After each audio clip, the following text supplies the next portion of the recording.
Yo, good morning. Ako nga pala si Jomar Bautista Plata. Nangangarap na mabago ang buhay.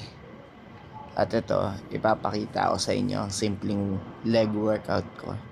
Dito sa una exercise, yan, close gap, squat, 22 repetition yan. Yan, tuloy-tuloy lang. Pwede kayo magpahinga in between. 6 na exercise to, tapos 3 sets. Ayan. Pangalawang exercise, normal gap squat. Ayan. 22 repetition din. Pangalawang exercise na to, no? Okay. Pwede kayo magpahinga dito in between ng exercise. Yan, wala kayong ibang gagawin kung hindi magpalakas at magpayaman. Ayan. Exercise number 3, ito yung wide gap squat. Kung makikita mo talaga ang laki ng niyan, ng gap, no? Magkakaiba ang tama sa muscle ng tatlong squat na yan, kaya must try nyo rin. Tingnan mo naman yung legs ko dyan. Okay, 20 repetition lang. Exercise number 4, side lunges. Yan. 1 2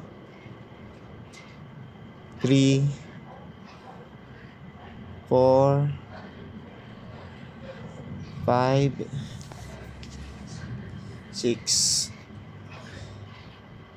7. Ito, shinare ko lang sa inyo to. Actually, nung April 23, 2025 ko pa to nagawa. No? Ngayon ko lang na-edit. Yan. Okay, tuloy-tuloy lang, no? 15 repetition. Basic lang yan. Calisthenics lang. Hindi kailangan na sobrang mahal na gamit. Exercise number 5 na tayo. Ayan. Lunges na yan. Jumping lunges. Tahak. Ayan, makikita mo, simple lang, no? Ano?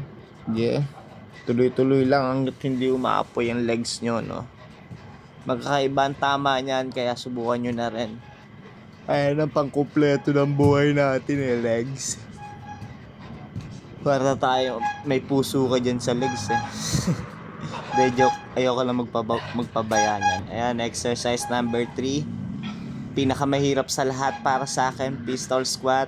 Ayan, sa right, 10 repetition, ganun din sa left. Basic lang. Simplihan lang yan. At least wala kang sinayang na araw mo. Sipin mo nung April 23, nagagaganyan ako. Hindi na sayang yung araw ko. Yan, nasa left na tayo. Ingat lang kayo sa pag-balance nito, at saka i-enjoy nyo lang bawat process para naman tumatagal kayo. Kasi pagka hindi nyo na-enjoy, mabilis kayo ma-burnout. Pagka na-burnout kayo, wala na. Pero kung disiplinado kayo, kuya, hindi nagagana yung ganyan. Ayan na, patapos na. Salamat sa inyo, hanggang dito na lang.